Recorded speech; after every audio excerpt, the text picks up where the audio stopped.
जय हिंद दोस्तों, मैं हूं निसार अंसारी। आज हम डिस्कस करेंगे इसरो वर्सेस नासा पे और जानेंगे कि असल सच्चाई क्या है। कौन सा एजेंसी स्पेस टेक्नोलॉजी में सबसे आगे है। मैं ऐसा इसलिए कह रहा हूं क्योंकि यूट्यूब पे बहुत ऐसे वीडियोस हैं जो थंबनेल में अनबायस्ड कंपैरिजन लिख कर तो है, बट वीडियोस में कुछ और बता रहे हैं। खैर, मैं इस वीडियो में कंपैरिजन के साथ अपना ओपिनियन भी रखूंगा कि इसरो और तेज़ी से कैसे ग्रो कर सकता है। तो स्टार्ट करते हैं इस वीडियो को बिल्कुल बेसिक से।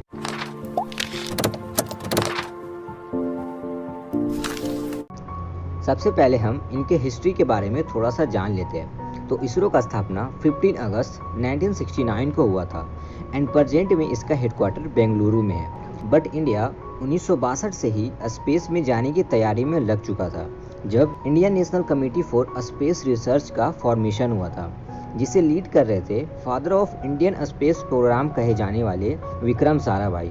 एंड देन बहुत कोशिशों के बाद 1963 में इंडिया ने पहला सॉन्डिंग रॉकेट को थुम्बा केरल से लॉन्च किया, जो यूएस मेड था। एंड देन फाइनली 1969 में इसरो एग्जिस्टेंस में आया। इसरो ने अपना पहला सैटेलाइट आर्यभट्ट को 1975 में डेवलप किया, जिसे सोवियत यूनियन के द्वारा लॉन्च कराया गया। और 1980 में इसरो खुद के रॉकेट से रोहिणी नाम के सैटेलाइट को लॉन्च कर पाया। अब बात करते हैं नासा की, जो one of the richest and developed country का स्पेस एजेंसी है। नासा को 29 जुलाई 1958 में सेटअप किया गया था और इसी साल नासा ने अपना पहला सैटेलाइट पायनियर 1 को सक्सेसफुली खुद के रॉकेट से लॉन्च किया गया। अब आपके माइंड में ये क्वेश्चन आ रहा होगा कि नासा तो 1958 में ही फॉर्म हो गया था, तो फिर इसरो को फॉर्म होने में इतना टाइम क्यों लगा। देखिए, इसका वन ऑफ द रीज़न है आज़ादी के बाद इंडिया का सिचुएशन। उस वक्त हमारे पास ऑलरेडी बहुत सारे चैलेंजेस थे, इसलिए हमने स्पेस टेक्नोलॉजी पे ज़्यादा फोकस नहीं किया। बट हमारे महान वैज्ञानिकों ने स्पेस टेक्नोलॉजी के इम्पोर्टेंस को समझा और लोगों को कन्विंस किया एंड देन फाइनली इनको स्पार्क का स्थापना हुआ।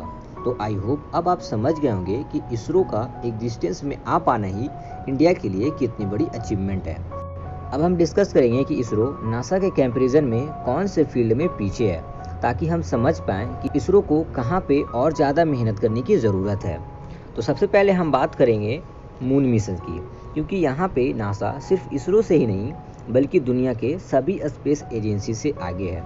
ऑफ कोर्स मैं अपोलो प्रोग्राम की बात कर रहा हूँ, जिसमें नासा ने 1969 से 1972 के बीच अपने 12 एस्ट्रोनॉट को मून के सरफेस पे लैंड कराया था और अब तक कोई दूसरा कंट्री ऐसा नहीं कर पाया है। और अगर इसरो की मून मिशंस के बारे में बात करें तो 2008 में चंद्रयान 1 को सक्सेसफुली लॉन्च कर इसरो अपना फर्स्ट अटेम्प्ट में ही चांद पर पहुंच गया और चंद्रयान 1 ने ही मून सरफेस पे वाटर मॉलिक्यूल होने का प्रूफ दिया था। देन इसरो ने 2019 में चंद्रयान 2 को लॉन्च किया, जिसका ऑर्बिटर तो ऑपरेशनल है बट लैंडर और रोवर का मून पे हार्ड लैंडिंग हुआ था। सो यस, इसरो को अभी इधर काफ़ी मेहनत करना पड़ेगा। अच्छा, एक इम्पॉर्टेंट बात बता दूं कि नासा एक रिसर्च ओरिएंटेड स्पेस एजेंसी है और इसलिए आप देखेंगे कि नासा कभी आउटर स्पेस तो कभी प्लूटो, कभी जुपिटर और कभी सन के लिए मिशंस करता रहता है। Whereas ISRO development oriented है, क्योंकि इसे फॉर्म करने का मेन रीज़न ही था इंडिया को सेल्फ डिपेंडेंट बनाना। और इसलिए इसरो अभी ज़्यादातर वेदर फोरकास्टिंग, नेविगेशन सैटेलाइट या कम्युनिकेशन सैटेलाइट को लॉन्च करता है। बट इसरो भी धीरे धीरे अब रिसर्च की तरफ शिफ्ट हो रहा है। यहाँ पे एक और चीज़ मैं बताना चाहूँगा कि नासा को अदर यूएस प्राइवेट एजेंसी का बहुत सपोर्ट है और नासा के पास 2011 के बाद से तो खुद का लॉन्च व्हीकल भी नहीं है। ये अपने सैटेलाइट्स वगैरह या तो स्पेस एक्स या यूनाइटेड लॉन्च अलायंस से लॉन्च कराते हैं। और वहीं दूसरी तरफ इसरो को सारा चीज़ खुद से ही करना पड़ता है, डिज़ाइन भी, मैन्युफैक्चरिंग भी और फिर उसे लॉन्च भी करना पड़ता है। वैसे इसका एक सोल्यूशन है जिसे हम आगे डिस्कस करेंगे। इसरो का सबसे पावरफुल रॉकेट है GSLV Mark 3, जिसका कैपेसिटी लो अर्थ ऑर्बिट के लिए 10 टन और जियो सिंक्रोनस ट्रांसफर ऑर्बिट के लिए 4 टन है। अब आते हैं मार्स मिशन पे। तो यहाँ भी नासा काफ़ी आगे है, क्योंकि अब तक का 11 सक्सेसफुल मार्स लैंडिंग मिशन में से 9 नासा का ही है और प्रेजेंट में मार्स पे सिर्फ 2 क्राफ्ट ऑपरेशनल है। मैं ऑर्बिटर की बात नहीं कर रहा। इन 2 क्राफ्ट्स में एक क्यूरियोसिटी रोवर और एक इनसाइट लैंडर है और ये दोनों ही नासा का है। आई होप यहाँ तक आप समझ पाए होंगे।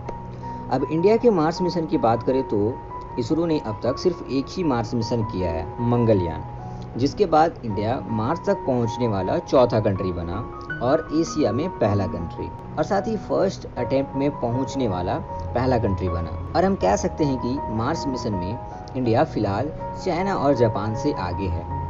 इस कंपैरिजन में बजट भी एक इम्पॉर्टेंट फैक्टर है, क्योंकि इसरो का बजट सिर्फ 1.9 यूएस बिलियन डॉलर है, इंडियन रुपीस में 13,500 करोड़, जो इंडिया के जीडीपी का 0.06% है।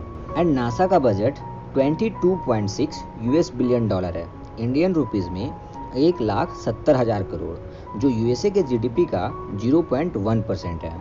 तो हम कह सकते हैं कि नासा का बजट 11 टाइम्स ज़्यादा है इसरो से। अब बात करते हैं इसरो और नासा के कुछ फेमस मिशन के बारे में। नासा के फेमस मिशन में Voyager spacecraft, Cassini Huygens, New Horizon, Parker solar probe, Apollo mission, Hubble space telescope, Chandra X-ray observatory, human space flight program, Curiosity rover and Opportunity rover वगैरह शामिल है। और इसरो के फेमस मिशन में Chandrayaan 1, Mangalyaan 1, Astrosat 1, GSAT series satellite, नेवी PSLV C-37 mission वगैरह शामिल है। इसरो का फ्यूचर स्पेस मिशन काफ़ी इंटरेस्टिंग होने वाला है, जिसमें Gaganyaan, Chandrayaan 3, Mangalyaan 2, Indian space station, astrocyte 2, Aditya L1 mission और भी बहुत सारे मिशंस किए जाएंगे। अब आते हैं commercial satellite launch and mission budget पे, और यहीं पे इसरो सभी स्पेस एजेंसी से आगे निकल जाता है। ये चीज़ आपने भी ऑब्जर्व किया होगा, चाहे वो चंद्रयान 1 या 2 का टोटल कॉस्ट हो, मंगलयान 1 का टोटल कॉस्ट हो, बाकी के कंपैरिजन में बहुत ही कम था। और इसरो का जो लॉन्च कॉस्ट है वो भी बहुत कम है, इसलिए डिफरेंट कंपनीज के सैटेलाइट इसरो ही लॉन्च करता है। अब मैं बताना चाहूँगा कुछ पॉइंट्स जिससे इसरो और तेज़ी से ग्रो कर सकता है। फर्स्ट पॉइंट की इंडिया में एक प्राइवेट स्पेस एजेंसी को डेवलप करना चाहिए, जिससे इसरो को काफ़ी मदद मिलेगा। वैसे इस पर मैं एक डिटेल वीडियो बनाने वाला हूँ। दूसरा point, increase budget of ISRO, क्योंकि अभी इसरो को काफ़ी लिमिटेड वे में काम करना पड़ता है। एंड थर्ड थिंग इज़ कि हम इसरो को ज्वाइन करें, देश और साइंस के लिए अपना कुछ contribution they instead of joining NASA. और लास्ट में मैं कहूँगा कि हमारा सपोर्ट भी इसरो को काफ़ी मोटिवेट करेगा। मैं ऐसा इसलिए कह रहा हूँ क्योंकि चंद्रयान 2 के टाइम बहुत से लोग कह रहे थे कि चंद्रयान 2 करके हमने पैसों की बर्बादी कर दी, और भी बहुत कुछ कह रहे थे जो नहीं कहना चाहिए था। तो आज की वीडियो में बस इतना ही। आई होप आपको ये वीडियो अच्छा लगा होगा और कुछ नया सीखने को मिला होगा। तो इस वीडियो को लाइक करें और हमारे चैनल को सब्सक्राइब कर ले। तो मिलते हैं नेक्स्ट वीडियो में।